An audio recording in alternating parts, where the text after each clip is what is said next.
দুর্ঘটনার কবলে কলকাতাগামী Kanchenjunga express line থেকে ছিটকে গেল দুইটি কামরা। সকাল 6:45 নাগাদ নিউ জলপাইগুড়ি স্টেশনের আগে রাঙ্গাপানি স্টেশনে দুর্ঘটনাটি ঘটেছে। শিয়ালদামুখী কাঞ্চনজঙ্ঘা এক্সপ্রেসে মালগাড়ির ধাক্কায় ট্রেনের পেছনের দুটি কামরা লাইনচ্যুত হয়েছে। লাইন থেকে বেরিয়ে উল্টে গিয়েছে কাঞ্চনজঙ্ঘা এক্সপ্রেসের দুটি কামরা।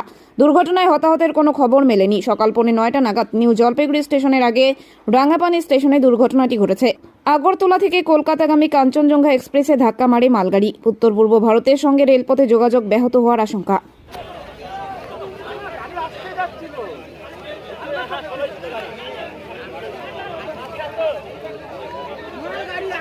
রেল দুর্ঘটনা হয়ে গেল এনজিবি পার হয়ে কাঞ্চনজঙ্ঘা এক্সপ্রেস পিছন দিক দিয়ে মালগাড়ি ধাক্কা মারলো। ভয়ানক দুর্ঘটনা, রেল ঘটনা।